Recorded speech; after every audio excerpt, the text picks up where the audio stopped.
Bagi mengulas lanjut, kita bersama dengan Ketua Pakar Ekonomi Juwai IQI, Shan Saeed, yang bersedia pada ketika ini. Good morning, Shan. Thank you so much joining us. Shan, first of all, the world is getting uncertain and volatile. Wars are not good for the global economy, obviously, but Europe and USA are not talking to Russia either, instead of threatening Russia right now. But where are we heading to, and can NATO and Europe win against Russia?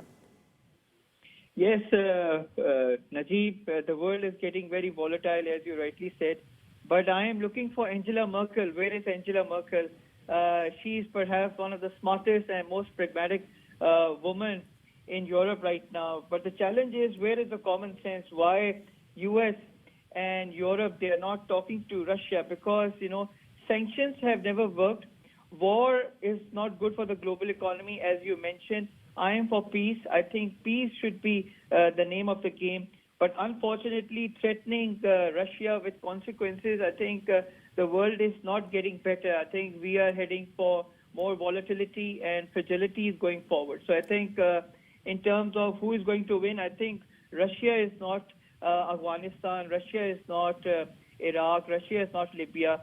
Russia is very powerful.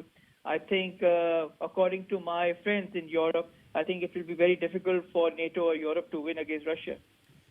Shan, will sanctions work against Russia, given that we have seen in the past that sanctions against Cuba, North Korea and Iran have never worked, and these countries survived until right now, until to this very day. What's your perspective on economic sanctions right now? I saw on your Facebook you have cited Economist magazine, and Economist magazine shared this article in December, page 58 and 59, where the title of that article is Swift Thinking: The Consequences of Excluding Russia from Global Payment System. The challenge is, in that article, it mentions specifically that it would harm Russia, but it won't cripple Russia. And it would impose costs to the West.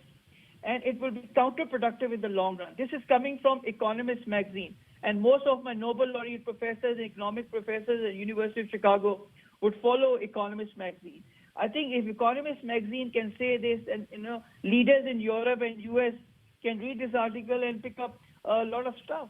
And I think the latest is the Russian banks are moving away from SWIFT, and they are joining CIPS, China Border Interbank Payment System. So the banks are saying there are over 300 banks in Russia. They are saying to all the oil and gas buyers that you can use CIPS and they can make payment in yuan. And if you see, all the currencies were going down against US dollar last year. Chinese yuan appreciated 2.5%. Right now, yuan is trading at 6.31 against dollar.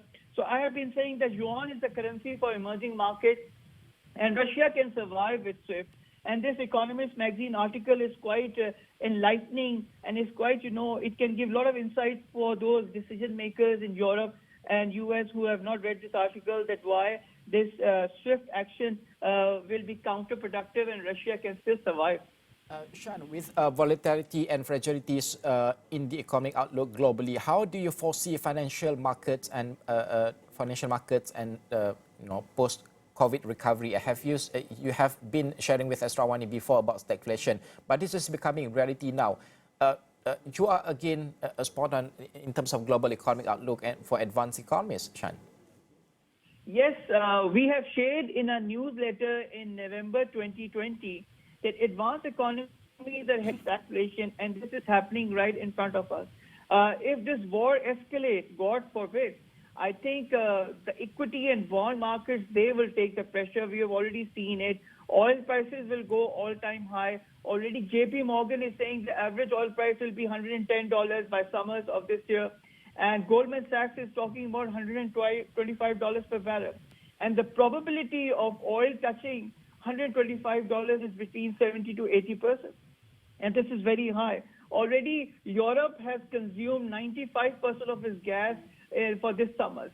So how are they going to survive? My only question is, where is the common sense? Where is the pragmatic approach coming from Europe? And Europe is going to suffer most because of this, if this war escalates. So I think we are heading for more fragility. Global economy will not recover before 2025. I have been saying that, people have been saying that 22 is a year of recovery. I doubt that. There's a huge question mark. global economy will have a lot of pandemonium, a lot of scandals, a lot of economies going down. So it will be a year of volatility. And Shan, last but not least, how do you see how long do you foresee that the uncertainties in Ukraine will stay, and do you think that the meeting between Russia delegates and Ukraine delegates in Belarus will be fruitful? Najib, at this point of time, premature to say, but I think both sides are not budging and they are not going back. So I think in next 1 month, 2 months will be quite volatile. Next 24 to 48 hours, all the experts are saying in West that they are very crucial. So I think it remains to be seen, but things will remain very volatile for the next month or so. Alright, Shan, thank you so much for joining us this morning. Today, Shan Saeed, Ketua Pakar Ekonomi Juwai IQI, membincangkan tentang keadaan semasa di Ukraine dan juga kemarahan Barat dalam menyekat Rusia pada ketika ini dan tidak menyelesaikan masalah asas yang menyebabkan isu ini timbul.